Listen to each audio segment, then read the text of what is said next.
Graça e paz. Irmã Mara, não tinha visto a senhora. Tudo bem, né?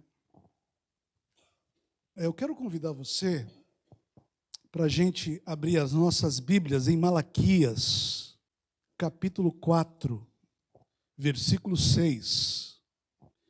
E ele converterá o coração dos pais aos filhos e o coração dos filhos a seus pais, para que eu não venha e fira a terra com maldição. Abaixe sua cabeça, vamos orar mais uma vez. Senhor, nós te pedimos que o Senhor abra os nossos ouvidos, principalmente os ouvidos do nosso coração, para que possamos entender a tua palavra e o que o Senhor quer nos dizer através desse texto e dos textos que nós vamos ler, Senhor. Pedimos que o Senhor nos ajude, porque precisamos do Teu Espírito Santo, nos auxiliando para entendermos, assimilarmos e permitir que a semente da Tua palavra brote, cresça e frutifique dentro de nós. Pedimos que seja assim, Deus, em nome de Jesus. Amém? Como o presbítero disse, nós estamos nesse mês de maio compartilhando com a igreja sobre a família. Domingo passado, a pastora começou trazendo-nos a base ou o fundamento para a família segundo o coração de Deus. E foi uma bênção. E os irmãos que queiram rever essa pregação da pastora, nós já colocamos no grupo, tá? Você pode ouvir novamente, porque foi uma palavra muito importante. Ela trouxe a base, falando ali em Gênesis, da importância da família, porque ela disse que a família é a primeira instituição criada por Deus. A família é a base de toda a sociedade. E nós precisamos entender que a igreja, ela não será uma igreja forte se nós não tivermos famílias fortes. E famílias educadas, famílias alicerçadas no Evangelho, fundamentadas nas verdades de Deus. Por exemplo, se você comprar um equipamento e você quer montar aquele equipamento, geralmente, toda a empresa manda junto com o equipamento um manual de instrução, que o fabricante manda para você ver como que funciona e como que monta, por exemplo, um móvel, né? E como funciona um eletrodoméstico. Deus, ao nos criar, Ele nos deu o seu manual de instrução, que é a palavra dEle. Então, tudo o que eu preciso saber para edificar a minha casa, meu casamento, os meus filhos, as minhas relações familiares, eu preciso entender que eu preciso me voltar para a palavra de Deus. Porque ela tem aqui as instruções mais importantes no que diz respeito a tudo na minha vida, principalmente nas questões familiares. E antes mesmo de a gente entrar nesse texto, mas vamos comigo, por favor, no Salmo 127. Ele diz assim: se o Senhor não edificar a casa, em vão trabalham os que a edificam. Então preste atenção, o texto está deixando claro que todo o trabalho que um homem, que uma mulher, que se juntam para formar uma família, se estes não tiverem o Senhor para trazer o fundamento, a edificação, o alicerce do lar que vai ser construído e edificado, vai ser em vão. Ele está dizendo que toda a família precisa do Senhor. Ele está dizendo que o Senhor é o arquiteto, aquele que vai trazer fundamento, estrutura, alicerce para a nossa família.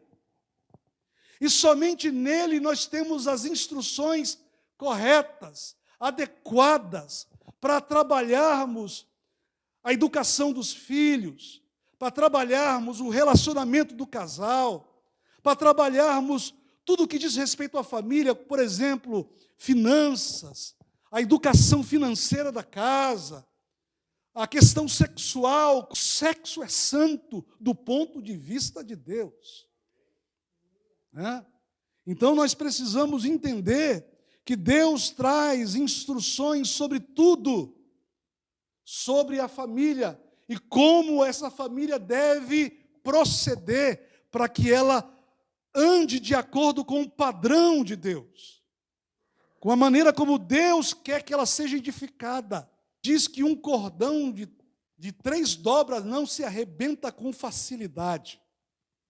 E ali está falando exclusivamente de relacionamento entre um homem e uma mulher, onde ele tem Deus, onde esse casal tem Deus para dar liga e dar força e dar sustentação e dar capacidade de não quebrar, de não permitir que nada externo, nada do mundo, nada do maligno venha tentar quebrar os laços desta relação.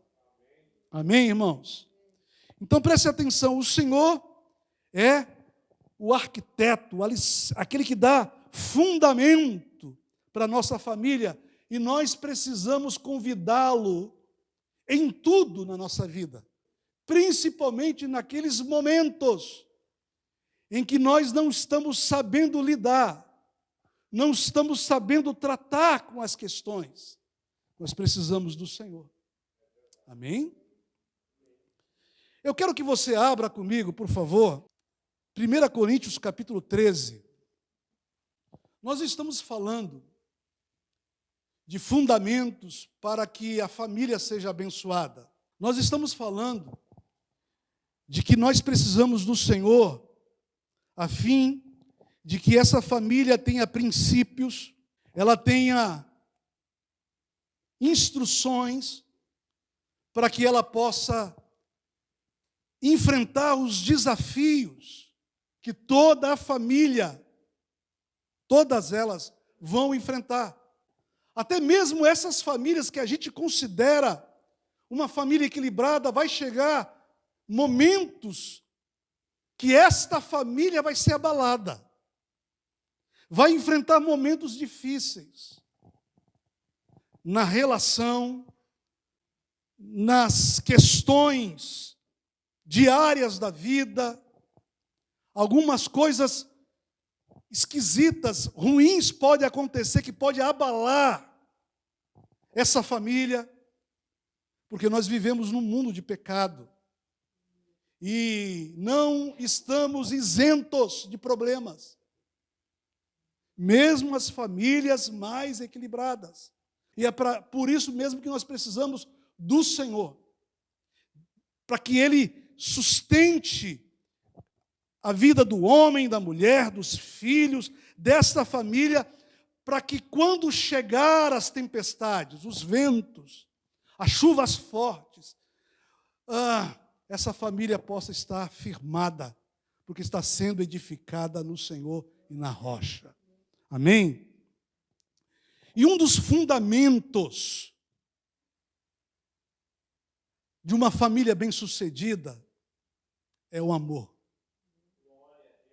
Irmãos, nós precisamos entender que O amor é a base para um relacionamento forte.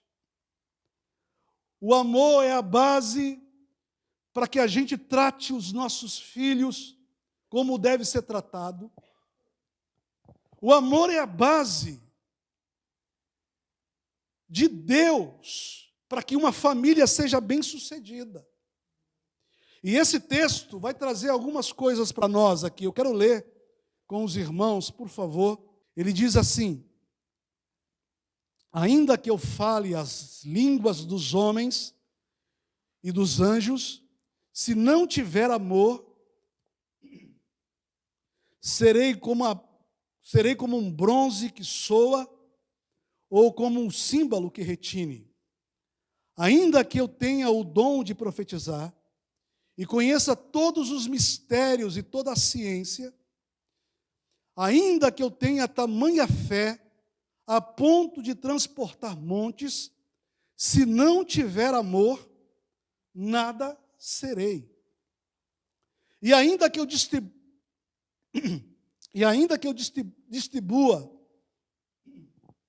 todos os meus bens entre os pobres, e ainda que eu entregue o meu próprio corpo para ser queimado, se não tiver amor, nada disso me aproveitará.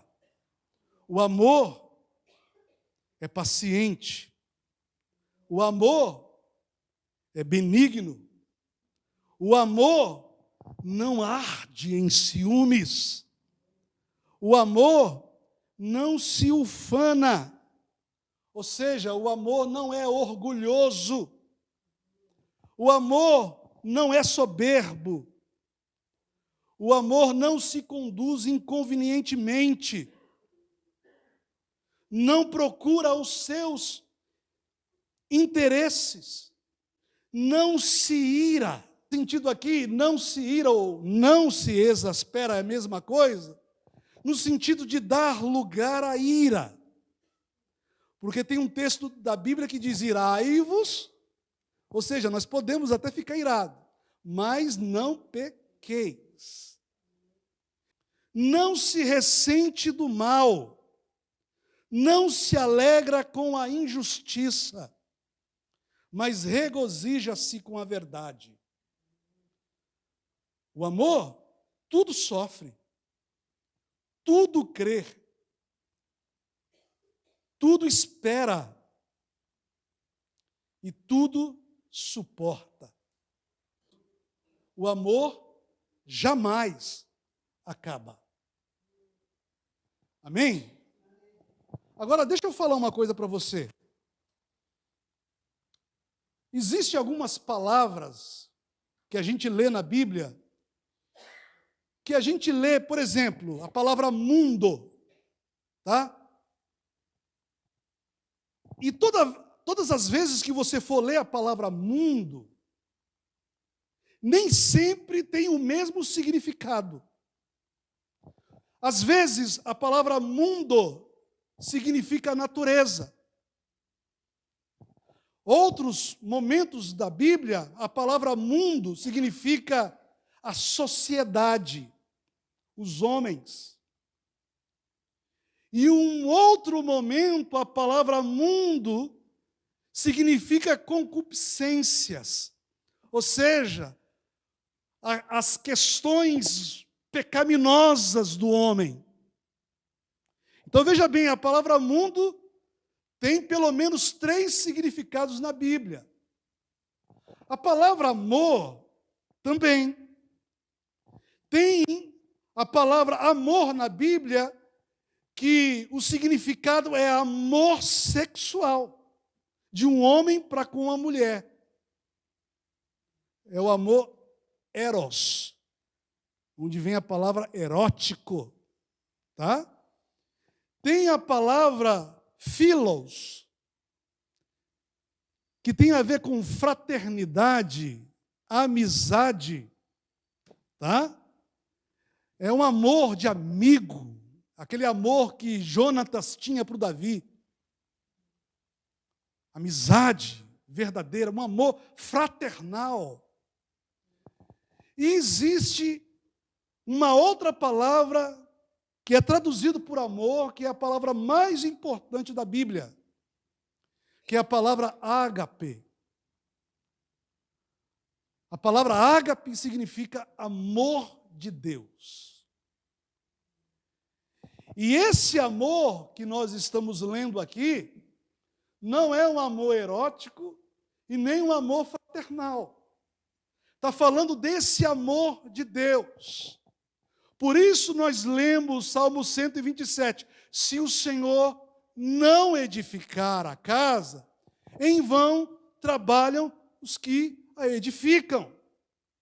Então, que tipo de amor a sua família foi edificada? O casal, a família precisa do amor ágape. Um amor divino. Um amor de Deus. É Ele que dá sustentação. É Ele que te ajuda naqueles momentos complicados, às vezes na relação familiar, o marido com a esposa com o marido, com os filhos, aqueles momentos difíceis, graves. O amor eros não sustenta. O amor fraternal não sustenta. Mas o ágape vai sustentar. O amor de Deus vai sustentar. É aquele momento que você olha assim e diz, não dá mais. O amor eros fala, não dá mais. O amor fraterno diz, não dá mais. Mas se você tem o amor de Deus, esse amor jamais acaba. Essa é a dificuldade da maioria das pessoas.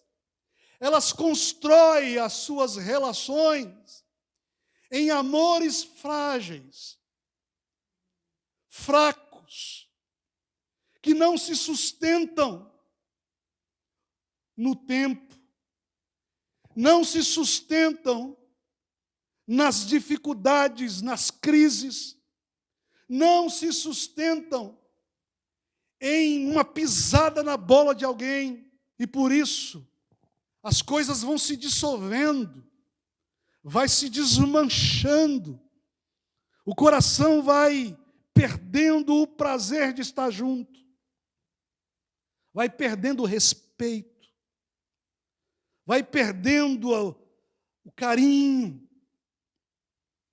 aquelas palavras iniciais do amor eros, já não faz muito sentido,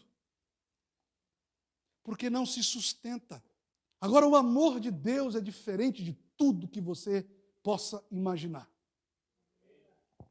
E quando nós estamos alicerçados nesse tipo de amor, precisamos dos outros. Eu não disse que nós não precisamos dos outros. Nós precisamos, mas não podemos nos sustentar no eros, no erótico e nem no fraterno, porque são frágeis, são humanos. Nós precisamos do amor de Deus, porque esse jamais acaba. E somente o amor de Deus, quando você tem esse amor de Deus, apesar de que o amor erótico está fragilizado, o amor fraterno está fragilizado, mas quando você tem o amor de Deus, você consegue reconstruir, e ainda melhor, o amor erótico e o amor fraterno. Se você amar a Deus, e se você quiser viver, alicerçar a sua família, a sua vida de acordo com esse Senhor, tudo pode ser restaurado novamente. Tudo pode. Nós precisamos, irmãos, entender que a família é uma das coisas mais representativas de Deus na terra. E ela não pode ser desmanchada por qualquer coisa. Ela não pode se deixar ser atingidas por traições, que seja, por sentimentos de mágoas, feridas, palavras que ferem, palavras que machucam, atitudes que machucam. Nós precisamos entender que a família precisa do Senhor para que tudo isso seja curado nele, seja restaurado nele. E é interessante a definição de Paulo sobre o amor. A primeira coisa que ele fala, o amor é paciente. Esse amor divino, ele te dá a capacidade de ter longo ânimo. Esse negócio de pavio curto é para gente que não tem o amor de Deus. O amor é benigno.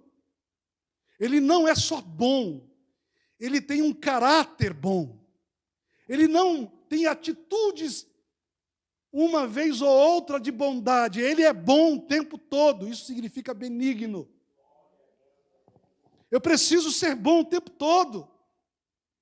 Ter um coração que olha com amor, com dedicação, com paciência, com interesse. Eu preciso ser bom o tempo todo. O amor não arde em ciúmes, que deixa a pessoa cega, venenosa, doente. Isso é muito ruim. O amor não se ufana, não se sente superior ao outro. Uma das coisas mais terríveis, cultural, que nós temos no nosso país, é os homens acharem que são donos das suas mulheres. Em todos os sentidos. Pedir para Deus arrancar esse machismo cultural maldito de achar que ele é superior à mulher. Aonde na Bíblia está isso? Aonde a Bíblia mostra que o homem é superior à mulher? Em nenhum lugar. A Bíblia coloca responsabilidades maiores para o homem, mas não diz, pelo fato de ele ter responsabilidades maiores, ele é superior. Em nenhum lugar a Bíblia diz que ele é superior.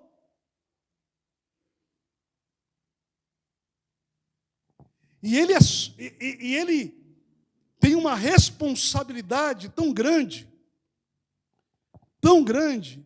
que a Bíblia diz que ele deve amar a esposa como Cristo amou a igreja. Como Cristo amou a igreja, irmãos? Se dando, se oferecendo ao sacrifício. Você se sacrifica pela sua mulher, você se doa por ela, se entrega por ela, é capaz até mesmo de morrer por ela. É esse tipo de amor que nós estamos falando aqui. O amor, então, ele não é soberbo. O amor, ele não quer se mostrar superior ao outro. O amor, ele reconhece, Paulo diz isso, no outro como se o outro fosse superior a ele. Se eu amo, eu não me acho superior. Se eu amo, eu considero o outro superior a mim. Isso é fundamento de fé. É fundamento da vida cristã. O amor, ele não se ensoberbece. E a soberba não pode existir na relação de amor. Porque a soberba não faz parte do caráter divino. A soberba faz parte do caráter do maligno. É o maligno que é soberbo. Por isso, todas as vezes que você tem uma atitude soberba, orgulhosa, que você se considera superior ao outro, que você exige isso, você está sendo semelhante a Satanás, a Lúcifer. Olha como as coisas são sérias. Nós precisamos raciocinar segundo a Bíblia. Lúcifer era um anjo de luz, não era? E ele então quis ser superior, mais do que era. Mais do que para aquilo que ele foi criado. Ele foi criado com um propósito específico. E ele quis ser mais do que aquilo. Ele quis ser igual a Deus. E por isso, ele foi expulso. E por isso, ele se tornou príncipe das trevas. Então, todas as vezes que nós agimos assim, com soberba, com orgulho, nós estamos agindo como um agente das trevas, e não como um agente da luz, do amor. Isso é muito sério. Ele diz também, Paulo, que o amor não se conduz inconvenientemente. Irmãos, não adianta a gente apenas dizer coisas bonitas e importantes para os nossos familiares. Mas precisamos muito mais do que dizer coisas. Precisamos nos comportar. Precisamos ter um comportamento que revela o nosso respeito e o nosso amor. Se comportar de maneira inconveniente, se conduzir de maneira inconveniente. Irmãos, não pode haver na relação que quer ser abençoada. Às vezes nós cometemos alguns equívocos, mas que devemos fazer? Não ser orgulhosos, não sermos soberbos, mas ir e reconhecer: eu errei contra você. Eu me comportei de forma inconveniente. Eu gritei com você. Eu falei o que eu não devia para você. Eu te rejeitei. Eu me comportei te tratando como alguém qualquer, sendo que você é o amor da minha vida, seja a esposa ou seja os filhos. E o problema, irmãos, é que a maioria das pessoas que tem um comportamento inconveniente tem muita dificuldade de reconhecer que o seu comportamento é inconveniente. E tem que reconhecer. Estou falando aqui para gente que conhece a palavra de Deus. Então, preste atenção, você precisa aprender a se comportar de maneira conveniente. Não de qualquer maneira. E olha só o próximo ponto. Diz Paulo que o amor não procura os seus interesses. Como que você lida com as coisas na sua casa, pensando somente em você? E aí, o meu dinheiro, o teu dinheiro. Isso é ridículo. O dinheiro é da família. O homem tem a responsabilidade maior de administrar. Mas se ele não sabe administrar, é a família que senta, conversa, fala das dificuldades, o que nós vamos fazer, se está tudo jóia, o que nós vamos fazer com esse dinheiro, vamos investir em quê? O que nós vamos fazer? Vamos viajar, vamos comprar um carro, vamos comprar uma casa, juntos. Juntos. Mas muitos buscam os seus próprios interesses. Ele não se exaspera, não se ira. Ira é um problema sério. A ira, na Bíblia, é tratado com muita seriedade. Tem dois personagens da Bíblia que me chamam a atenção nesse aspecto. O primeiro é Caim. Lembra de Caim? O irmão de Abel? Caim era o mais velho. Por causa de ciúmes, Caim se irou e matou o seu irmão. E ainda afrontou a Deus. A ira é algo, escute isso, a pessoa se ira, ela perde a cabeça totalmente, que ela perde o controle totalmente. Entidade, não é sentimento. Existe um personagem na Bíblia conhecido, Saul, rei Saul. E esse rei logo começou a ter os seus problemas. E diz a Bíblia que por causa de ciúmes, porque certa vez as mulheres, depois da volta de uma guerra, as mulheres cantavam: Saul matou os seus milhares, e Davi os seus, milhares e milhares. E ele ficou cheio de ciúmes e ira, e diz que um espírito de ira o possuiu. E ele tentou matar a Davi, lançando flecha, uma lança, e também tentou matar o próprio filho, porque era amigo de Davi.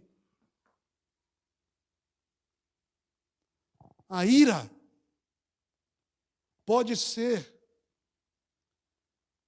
algo que pode trazer desgraça na vida, no seio familiar.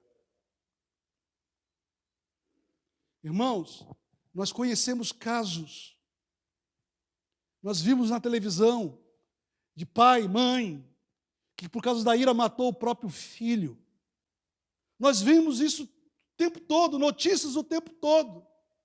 E nós não nos preocupamos com sentimento, que deve nos alertar, é um sentimento. Opa, eu preciso tomar cuidado com isso. Mas ela pode ser uma entidade. Pode ser um espírito maligno agindo para você cometer coisas que pode destruir relações e a sua própria vida. O amor não se ressente do mal, não fica magoado, não guarda mágoa. Quando alguém fala alguma coisa que feriu, precisamos conversar. Eu não quero ficar magoado, precisamos conversar, precisamos colocar os pingos nos is. E não permite que o mal repouse, construa algo em nós. O amor não se alegra com a injustiça, regozija-se com a verdade. O amor tudo sofre. O amor, ele está disposto a sofrer pelo outro. O amor tudo crê, o amor acredita sempre no outro. O amor tudo espera, o amor espera, o amor tem esperança, o amor tudo suporta,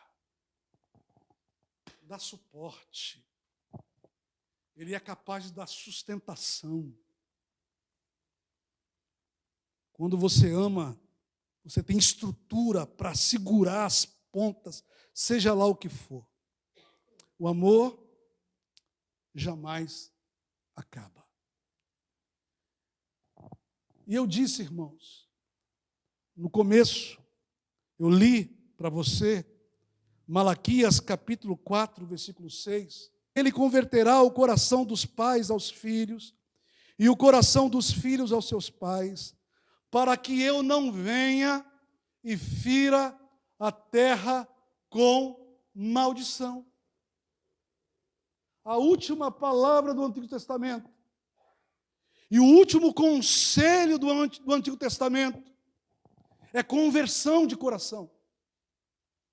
Corações se convertendo um ao outro, seja pai para o filho para o pai, o marido para a mulher para o marido, e assim, irmãos, haverá esse amor que dá sustentação para essa família ser bem-sucedida, para suportar seja lá o que for, vencendo essas dificuldades, estabelecendo esses princípios, a paciência, a benignidade, a humildade, comportamento adequado, não se comportar no sentido de ter interesses maiores e se achar superior, não se irá, não se ressentir do mal, não se alegrar com a injustiça, mas alegrar-se